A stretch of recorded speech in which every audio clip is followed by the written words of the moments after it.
신자들에게 유혹받은 그 형태에 대해서 설문조사를 한 적이 있습니다. 그 1위가 뭐냐면 물질에 대한 욕심이 제일 첫 번째였고요. 두 번째가 교만과 자부심이었고요. 세 번째가 자기 중심적인 이기적인 생각.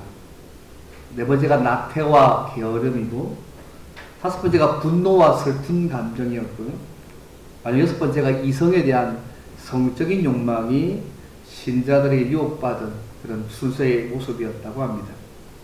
근데 중요한 것은 이런 유혹들이 강력하게 작용했을 때가 언제냐? 81%의 사람들이 내 자신이 하나님과의 관계를 느슨하게 할 때 이런 유혹들이 크게 다가왔다고 81%의 사람들이 얘기했고요. 51%의 사람들은 육체적으로 피곤하고 지쳐 있을 때라고, 다 빈틈이 있을 때 이런 것들이 자기의 삶에 왔다고 얘기합니다. 사실 우리를 유혹하는 것들은 도처에 있습니다. 문제는 우리가 이런 유혹들을 당할 때에 어떻게 그것을 처리하는지가 사실은 더 중요합니다. 그래서 우리는 끊임없이 예수님 안에서 우리 자신을 세워나가야 할 필요가 있습니다. 우리는 이미 예수님 안에서 구원받은 사람이잖아요. 또 날마다 하나님의 놀라운 은혜를 경험하고 있습니다. 또 교회의 중요한 직분을 받고도 있습니다. 그렇다고 해서 우리가 온전한 그리스도인이 되는 것은 아닙니다. 온전한 그리스도인이 되기 위해서는 끊임없이 예수님 안에서 우리 자신을 세워나가는 부분이 필요합니다. 왜냐하면 끊임없는 유혹이 우리 신앙의 기초를 흔듭니다.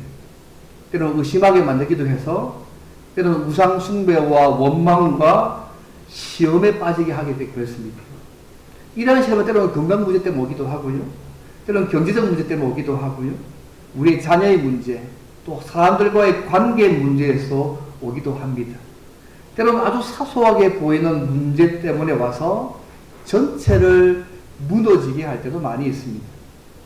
그리고 우리가 예수님 안에서 구원과 하나님의 은혜를 누리고 있을 때에 우리가 넘어지지 않고 바르게 서기 위해서 어떻게 해야 될까? 그리고 오늘 말씀을 통해서 함께 좀 생각해 보기를 원합니다.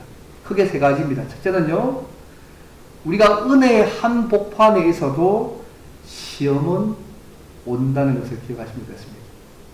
내가 아무리 은혜의 한 복판에 있어도 시험은 올 수 있습니다. 그리고 하나님의 은혜를 많이 받은 것이 자동적으로 순종의 삶을 살게 하는 것은 아닙니다. 그것이 중요합니다. 사도 바울이 고린도서 9장 27절 이렇게 얘기합니다. 내가 내 몸을 쳐 복종하게 하면 내가 남에게 전파한 후에 자신이 도리어 버림을 당할까 두려워함이라고 이야기하고 있습니다. 이거 사도 바울이잖아요. 얼마나 많은 헌신과 은혜와 역사를 경험한 인물이잖아요.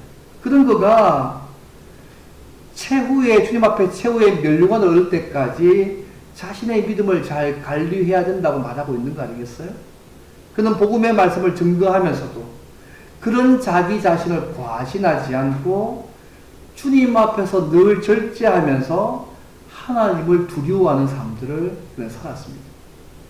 바울이 고린도서 10장 말씀에서요, 이스라엘 백성들이 하나님 앞에서 실패한 것들을 보여주면서 그렇게 살지 말 것에 대해서 오늘 본문이 말해 줍니다.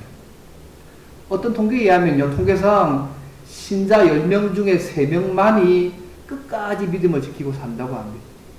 나머지 7명은 넘어진다는 통계를 본 적이 있습니다. 정확한지는 잘 모르겠습니다. 저도 처음 듣고 꽤 놀랐습니다.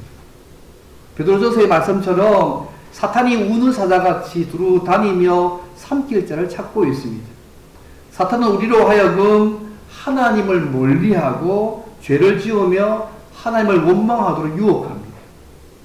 오늘 본문의 10장 앞에 보시면 알겠지만 구약의 이스라엘 백성들이요, 구름과 바다로 세례를 받았습니다. 광야에서 만나를 먹고 물을 마신 사건을 경험한 사람들입니다. 소위 하나님의 큰 능력으로 애굽에서 구원함을 받았습니다. 광야에서 만나와 메추라기 물을 먹이시는 하나님의 은혜를 그들이 경험한 사람들입니다. 낮에는 구름 기둥, 밤에는 굴기둥으로 인도에 가시는 하나님의 은혜를 매일매일 누리고 있습니다. 그래서 인도하고 보호하시는 그들과 함께 계시는 하나님의 구원과 은혜를 매일매일 누렸던 사람들입니다. 근데 바울이요, 그것이 전부가 아니라고 말씀하고 있습니다. 그게 5절 이하의 말씀입니다. 구원과 은혜를 받았다고 해서 다 된 것이 아니라 끊임없이 하나님 앞에서 자기 자신을 관리하고 믿음으로 세우고 하나님을 기쁘시게 하는 자가 되지 않으면 멸망을 받을 수 있다고 본문이 말씀하고 있는 것입니다. 지옥 간다는 말씀이 아닙니다, 여러분. 오해하지 마십시오. 5절 말씀 보시면 알겠지만, 그러나 그들의 다수를 하나님이 기뻐하지 아니하셨으므로 그들이 광야에서 멸망을 받았느니라. 이러한 일은 우리의 본보기가 되어 우리로 하여금 그들이 악을 즐겨한 것 같이 즐겨하는 자가 되지 않게 하려 함이라고 말씀하고 있습니다. 하나님께서 이스라엘 백성 가운데 다수의 백성들을, 많은 사람들을 기뻐하지 않으셨습니다. 그들을 구원해냈고 만나와 메추라를 먹이셨고 물을 먹이셨고 매일 낮에는 구름기둥으로 밤에는 불기로 인도했던 그 하나님의 사람들이잖아요. 근데 그런 하나님의 사람들을 다수를 하나님이 기뻐하지 않으셨다고 말씀하고 있습니다. 많은 사람들이 광야에서 죽었습니다. 여호수아와 갈렙에 의해 최고 1세대가 거의 모두 광야에서 죽은 사실을 알고 있지 않습니까? 물론 그들이 구원받지 않은 것은 아닙니다. 단지 하나님이 약속하신 가나안 땅을 누리지 못했다는 것입니다. 하나님의 은혜를 받았는데, 매일매일 하나님의 은혜를 누리고 있는데 그들은 하나님을 기쁘시게 하지도 못하고 자신을 하나님 앞에서 바르게 세우지 못함을 통하여서 광야에서 멸망을 받았다는 사실들을 주의깊게 볼 필요가 있습니다. 그래서 이 사건을 말하기를 6절 말씀에 우리의 본보기가 되는 사건이라고 말씀하고 있습니다. 사랑하는 여러분, 하나님의 은혜를 누리고 있어도 끊임없이 우리 자신을 하나님 앞에서 믿음을 관리하지 않으면 넘어질 수 있다는 것을 잊지 않으시면 좋겠습니다. 우리가 은혜의 한 목판에 있어도 시험은 있습니다. 과거에 받은 그 하나님의 은혜가 아무리 커도 그 은혜가 현재 우리의 신앙을 보장해 주지 않습니다. 어제 내 영혼이 서 있었다고 해서 오늘 넘어지지 않는다는 법이 없습니다. 매일매일 새로운 하나님의 은혜를 공급받고 매 순간 하나님을 의지하고 살아가야 합니다. 그래서 최후의 멸류관을 얻을 때까지 늘 하나님 앞에서 우리의 믿음을 잘 관리하는 저 여러분이면 좋겠습니다. 첫 번째 모습입니다. 그럼 두 번째로요. 그럼 이스라엘 백성들이 왜 광야에서 넘어지고 하나님의 기쁨이 되지 못하고 결국 멸망을 하게 된 이유가 뭔가? 실제 구체적인 그들의 삶의 모습이 뭔가? 크게 세 가지인데 한 두 가지만 생각하겠습니다. 첫째는 우상 숭배입니다. 7절 말씀 보시면 알겠지만 그들 가운데 어떤 사람들과 같이 너희는 우상 숭배하는 자가 되지 말라고 말씀하고 있습니다. 이 말씀은 출애굽기 32장에 나오는 사건입니다. 모세가 십계명의 두 돌판을 올라받기 위해서 시내산에 올라간 이후에 빨리 내려오지 않습니다. 근데 백성들이 여기 밑에서 금송아지를 만들어서 섬깁니다. 근데 그들이 금송아지를 만들어서 하는 말이 뭐냐면 우리를 애굽에서 인도하여 낸 하나님이라고 말씀하고 있습니다. 그들이 하나님을 섬기는데 마치 이방인들이 자기의 신을 섬기는 방식대로 먹고 마시며 뛰어놀았습니다. 그들의 마음속에 뭐냐면 하나님을 섬기는데 뭔가 이방 사람들이 신을 섬기는 것처럼 내가 섬기는 하나님도 이런 방식으로 섬기면 좋겠다는 마음이 깔려있는 것입니다. 그 사건의 결과로요, 이노족이 약 3,000명이 죽었습니다. 하나님이 우상 숭배를 얼마나 미워하시는지를 보여주시는 거 아니겠어요? 여러분, 여기 우상은 다른 신이 아닙니다, 여러분. 하나님을 섬기되 나의 방식대로 하나님을 섬기는 것을 말하고 있습니다. 여러분, 이 송아지가요, 딴 신 아니잖아요. 우리를 애굽에서 인도하여 낸 하나님이라고 생각하면서 그 하나님 앞에서 내가 원하는 방식으로 그 하나님을 섬기고 있는 거잖아요. 근데 하나님께서 이를 우상숭배라고 말하면서 그들을 죽이신 거 아니에요. 왜 이스라엘 백성들이요, 금송아지를 만들어서 우상을 만들어서 그래서 하나님이라고 말하면서 숭배하게 된 이유가 뭘까요? 모세가 시내산 올라가서 빨리 안 내려가서 그렇습니다. 이 말이 무슨 의미냐면요, 오늘날 우리의 삶 가운데요, 여러 가지 사건과 상황이 주어지면 마치 하나님이 우리에게 아무 말씀하지 않는 것 같은 그런 상황이 주어져요. 왜 하나님 침묵하시지? 모세는 지금 십계명 두더파파로 위로 올라갔어요. 빨리 내려오는 이 사람이 안 내려오니까 밑에 있는 사람들이 마음에 생각이 달라진 거예요. 그러니까 뭔가 좀 하나님이 내가 원할 때 빨리 내려와서 뭔가 해야 되는데 아무것도 안 하고 있는 거잖아요. 그러니까 금송아지 만들어서 우리를 애굽에서 인도하여 낸 하나님 얘기하면서 자기 방식으로 하나님을 섬기며 뛰는 것입니다. 근데 오늘 우리의 삶 가운데도요, 어떤 사건이나 상황이 주었을 때 하나님이요, 가끔 우리에게 침묵하세요. 때로 하나님께서 우리에게, 그죠? 여러 가지 사건을 우리 잠시 말씀하지 않을 때가 꽤 많아요.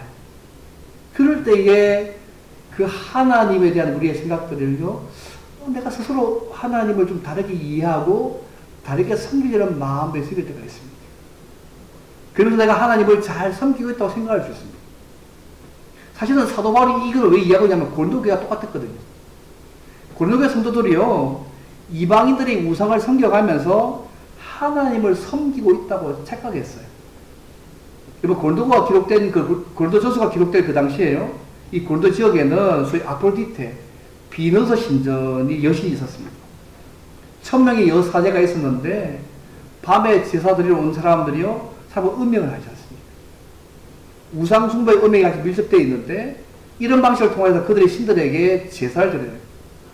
많은 매춘부들과 우상숭배로 타락되어 있는 이 고린도 지역의 교회 성도들에게 이 사건을 통해서 경고하고 있는 것입니다. 오늘날도 우리가 주님을 믿는다고 얘기하면서 절에 가지는 않잖아요. 근데 우리가요, 다른 죄에 노출되어 있어요. 전부로 가는 신자가 그렇게 많은 거 아세요? 전부는 신자가 꽤 많습니다. 생각보다 많습니다. 점을 보러 가는 신자가 꽤 있습니다. 심지어 성경 탐심은 우상숭배라고 말씀하잖아요. 골로새서 말씀에서 사람들에게 하나님보다 더 사랑하는 것, 하나님 외에 더 숭배해야 하는 것들이 어떤 의미에서 우상이기도 하고요, 하나님을 섬기되 나의 방식대로 섬기는 것도 우상숭배입니다. 사람들은 자신의 기쁨을 추구하고 쾌락을 좋아합니다. 말세심 중에 하나가 사람들이 자기를 사랑하고 돈을 사랑하고 그걸 교만하면서 쾌락을 더 사랑하는 모습이 사람들의 모습이지 않습니까? 어떻게 하면 나 자신을 더 기쁘게 할까를 고민하는 시대에 살고 있습니다. 어쩌면 이것이 오늘 우리에게 우상이 아닌지 모르겠어요. 하나님조차도 내 방식에 재단된 그 하나님을 섬기고 싶어 할지도 모르겠어요. 그래서 나의 하나님이지 진짜 하나님이 알 수 있잖아요. 그의 우상숭배는 그런 모습이었던 것입니다. 저는 빌리 그레이엄 목사님 간증 가운데 이런 얘기를 들은 적이 있습니다. 자기 일생 동안 이기 어려운 3가지가 있었는데, 하나가 뭐냐면 상호는 출마 권유하는 것.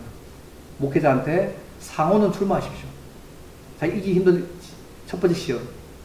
두 번째 시험은 부통령 출마 권유. 부통령이라고 출마 권유 받았대요. 세 번째가 뭐냐면 대학 총장 취임 권유였습니다. 이 3가지가 자기 평생 동안 일생 동안 이기기 어려운 3가지 시험이었는데 어떻게 이겼냐? 그때부터 나의 사명은 오직 전도자다. 그 말하면서 욕을 물으셨다는 얘기를 들었습니다. 물론 이 사람의 공과 사가 많이 있긴 하지만 정기가 드린 모습이 있습니다. 사랑하는 성도 여러분, 참된 신자는 하나님을 섬긴다고 하면서 우리의 생각대로 하나님을 만들거나 합리화해서 섬겨서는 안 됩니다. 하나님을 섬기되 그분이 원하시는 방식으로 바르게 섬길 필요가 있습니다. 그러면 하나님을 하나님으로 바르게 섬기기 원하십니까? 혹시 하나님을 섬긴다고 입으로는 늘 고백하고 찬송하지만 마음속에는 하나님보다 더 사랑하는 어떤 우상들이 우리의 삶 가운데 자리 잡고 있지 않으면 좋겠습니다. 때로는 돈이, 때로는 자식이, 때로는 명예가, 때로는 일이, 때로는 쾌락이, 때로는 우리의 야망이 무엇이든 간에 하나님보다 더 사랑하는 우상이 우리에게 있지 않기를 바랍니다. 이 우상이 우리의 눈을 어둡게 하며 우리도 모르게 잘못되어져 가고 망할 수 있다는 사실을 잊지 않으시면 좋겠습니다. 두 번째가 음행입니다. 이렇게 넘어가겠습니다. 세 번째가요, 주를 시험하거나 원망하는 자가 되지 말아야 한다는 얘기입니다. 여러분 9절 말씀 보십시오. 그들 가운데 어떤 사람들은 주를 시험하다가 뱀에게 멸망하였나니라고 말씀합니다. 우리는 그들과 같이 시험하지 말자. 민수기 21장에 기록된 사건입니다. 하나님께서 이스라엘 백성들을 위해서 에돔 땅을 둘러서 조금 멀고 돌아가는 길로 인도하셨습니다. 그때 이스라엘 백성들이요, 하나님과 모세를 향해서 원망했습니다. 왜 우리를 애굽 땅에서 인도하여 내어서 이 광야에서 죽게 하는 거냐? 원망했습니다. 이 일로 인해서 사막에 불뱀이 나타나서 죽게 하셨습니다. 이미 불뱀을 잡고 놓으셨는데 하나님께서 그 불뱀을 놓으신 것입니다.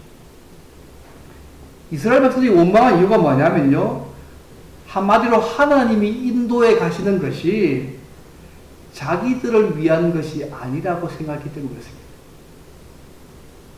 지금 그들이 취한 모든 우상 숭배, 음행 나오겠지만 핵심이 뭐냐면 하나님이 인도해 가신 이 모습이 내가 생각할 때는 만족하지 않는다 얘기입니다.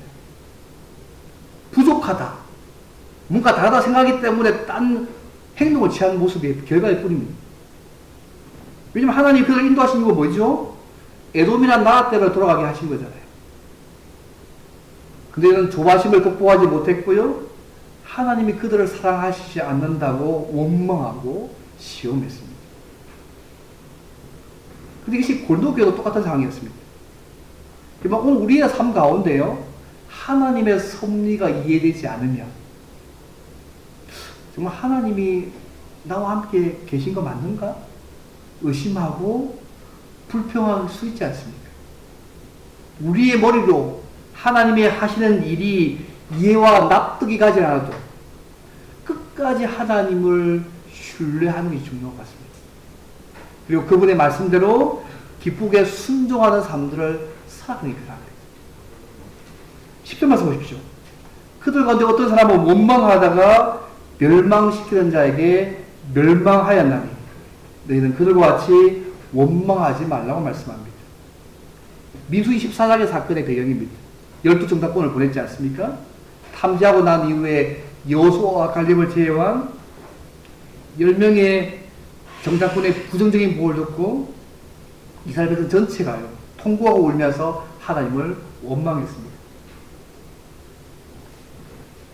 이 결과로 이들은요, 여호수아와 갈렙에 의해 광야에서 다 죽었습니다. 하나님의 약속을 신뢰하지 못하고 외부적인 상황만 보고 하나님을 원망하는 일, 우리가 종종 할 수 있는 일이지만 하나님의 백성에게는 맞는 행동은 아닌 것 같습니다. 결과적으로는 가나안에 다 들어가서 약속의 은혜를 누리지 못하고 광야에서 다 죽었습니다. 이번 우상 숭배, 음행, 이랑 주를 시험하거나 원망하는 것 공통점이 뭔지 아십니까? 하나님이 인도해 가시는 그 삶의 방식에 만족 못한다는 것입니다. 하나님도 이방 신을 섬기셔서 이런 방식 하나님을 내가 섬겨야 되고, 그것처럼 그런 쾌락이 있어야 되고, 하나님께서 인도하신 부분에 내가 인정하지 못하니까 그들이 이렇게 반응 보이고 있는 것입니다. 이번 눈에 보이는 상황 때문에 하나님의 약속을 믿지 못하고 하나님을 원망하는 죄를 범치 않기를 바랍니다. 어떤 상황들 속에서도 하나님과 그분의 약속만을 믿고 신뢰하며 따라가는 삶이 필요합니다. 바울이 얘기합니다. 이러한 이스라엘에서 일어나는 사건을 가리켜서 11절 말씀에 그들에게 일어나는 이런 일은 본보기가 되고 또한 말세를 만난 우리를 깨우치기 위해서 기록되었다고 말씀하고 있습니다. 하나님의 은혜를 매일매일 받고 있지만 그들은요 근본적으로 하나님을 신뢰하지 못했습니다. 하나님이 제공하시는 것만으로 만족할 수 없었습니다. 하나님이 인도하시는 그 방식들을 인정할 수 없었습니다. 그래서 우상을 숭배하거나 간음을 행하거나 하나님을 시험하기도 하고 원망하기도 해서 하나님의 심판을 받았다는 사실을 잊지 않으시면 좋겠습니다. 그래서 이 역사가 우리에게 본보기라고 말씀하고 있습니다. 과거 사건이 아니고 오늘 구원받아서 하나님의 은혜를 매일매일 누리고 있는 우리에게도 우리가 하나님께서 제공하시는 하나님의 그 은혜를 만족할 수 없고 하나님을 신뢰하지 못하면 우리 또한도 이러한 길들을 걸어갈 수 있다고 지금 말하고 있는 것입니다. 이번 내가 인정되지 않고 내가 인정할 수 없고 이해하지 않고 내가 받아들일 수 없는 상황이라도 여러분 하나님과 하나님의 약속을 신뢰하면서 그분을 끝까지 믿음으로 따라가시는 믿음이 필요합니다. 그는 날마다 은혜를 누리고 있었지만 그거 신뢰하지 못했습니다. 하나님 주시는 것 만족 못했습니다. 그러니까 이런 모습으로 그들의 모습들이 바뀌어지고 있는 것입니다. 오늘 우리의 삶 가운데 날마다 은혜 받는 것도 큰데 그것만으로도 감사한데 하나님이 주신 것에 만족하지 못하고 오늘 이들이 취했던 이런 다양한 모습으로 믿음에 서 있지 못하고 넘어지면 오늘 우리 이 땅에서도 심판받을 수 있다는 사실을 잊지 않으시면 좋겠습니다. 지금 지옥 간다고 말씀드리고 있는 게 아닙니다, 여러분. 근데 지옥 갔다고 말씀드리고 있는 게 전혀 아닙니다. 구원은 받았지만 약속의 땅 가나안에 주신 하나님의 약속을 누리지 못하는 삶을 그래서 살고 광야에서 죽었다는 것을 말씀드리고 있는 것입니다. 그래서 오늘 우리가 동일한 부분의 요소 아니겠어요? 그래서 어떤 상황들 가운데 속에서 늘 하나님을 신뢰하며 믿음으로 살아가는 게 중요합니다. 마지막 세 번째로 어떻게 하면 신자가 넘어지지 않고 살아계신 하나님과 교제하며 은혜 가운데 살면서 그분의 뜻을 이루며 세상 살아갈 수 있을까? 그것이 그 뒤에 말씀이 뭐입니다. 주님 다시 오실 때까지 하나님 앞에서 나 자신을 잘 절제하며 믿음을 잘 관리해야 합니다. 여기는 미쁘신 하나님의 도우심과 우리 기도가 필요합니다.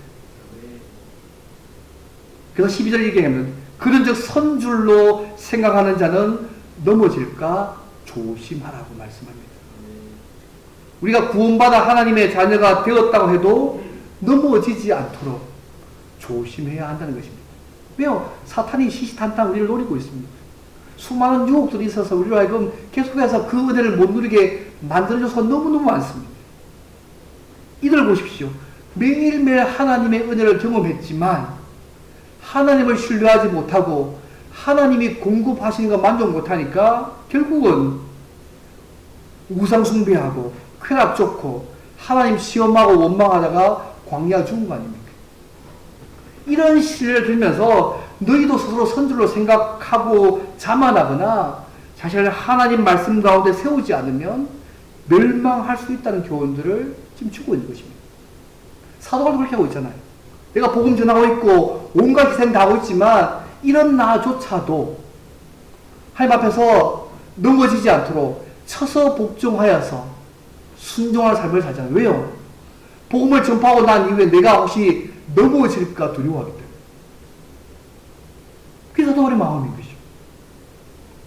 사랑하는 성도 여러분, 오늘 우리의 삶 가운데 우리를 믿음을 유혹하는 일 너무너무 많습니다. 우리가 하나님을 영화롭게 하고 그를 영원토록 즐겁게 하게 살겠다고 알고 있지 않습니까? 하지만 실제 삶 가운데는 그렇게 살지 못할 때가 더 많지 않습니까? 그다음 늘 우리 속에 내가 하나님의 영광과 그분과 영원토록 교제하는 삶을 내 삶의 정말 중심에 두면 그분이 기뻐하는 예배, 교회 생활, 더 나아가서 내가 사는 삶의 현장 가운데 속에서 그것이 학교든 직장이든 관계든 사회든 우리 자신을 부인하고 희생하고 봉사하는 삶으로 나타날 수밖에 없습니다. 왜요? 우리를 통해서 그분이 드러나야 되니까. 여러분, 신앙적으로 우리가 조금이라도 여기죠? 교만이 있고 나는 괜찮다고 스스로 선 것처럼 생각될 때가 위험합니다. 넘어질까 조심해야 합니다. 가장 넘어지기 쉬운 사람들이요, 자신은 결코 넘어지지 않을 것이라고 생각하는 사람들 아닙니까? 모두 다 넘어질 수 있습니다. 항상 두려운 마음으로 우리 주변을 살피면서 하나님께서 크고 작은 일들을 통해서 경고를 할 때마다 그것이 때로 전해지던 질병이든 사업이든 다양한 모습이든 늘 우리를 돌아보면서 깨어있는 자세를 가질 필요가 있습니다. 그래서 보면 선줄로 생각하는 자는 넘어질까 조심해야 된다고 말씀합니다. 근데요, 이런 유 어떻게 이길 수 있을까요? 14절 말씀 해답입니다. 사람이 감당할 시험 밖에는 너희가 당한 것이 없나니 오직 하나님은 미쁘사 신실하사 너희가 감당하지 못할 시험 당함을 허락하지 아니하시고 시험 당할 즈음에 피할 길을 내사 너희로 능히 감당하게 하신다고 말씀합니다. 여러분, 이 말씀의 핵심이 뭔지 아십니까? 선줄로 생각하는 자는 넘어질까 조심해야 합니다. 그런데요, 사람 누구나 시험이 있습니다. 하지만 그 시험을 이길 수 있습니다. 왜요? 신실하신 하나님께서 당신의 백성들에게는 때론 피할 길을 내사 감당할 수 있는 시험만을 허락하시기 때문에 그렇습니다. 그래서 우리가 세상 유혹에 빠져서 넘어지지 않도록 감당할 만한 시험을 우리에게 주신 것이니까 늘 하나님 앞에서 성령의 도우심을 받아서 하나님 앞에 우리 자신의 믿음을 잘 관리하고 세우는 작업이 필요합니다. 존 오웬이라는 책 가운데 시험이라는 책이 있는데요. 그 책에 보게 되면 시험에 들지 않게 하기 위해서 신자가 대처할 수 있는 방안에 대해서 크게 성경을 살펴서 세 가지 얘기합니다. 첫째는 뭐냐면 시험에 들지 않도록 끼어 있어야 한다. 성공할 때, 은혜가 없을 때, 영적 기쁨이 충만할 때, 교만한 마음이 들 때, 가장 시험에 들기 쉬울 때쯤으로 비상한 마음으로 늘 마음을 살피는 것이 중요하다. 대신 그 마음을 끊임없이 하나님의 말씀으로 충만하게 채워줘야 한다. 첫째. 둘째는 시험에 들지 않도록 기도해야 합니다.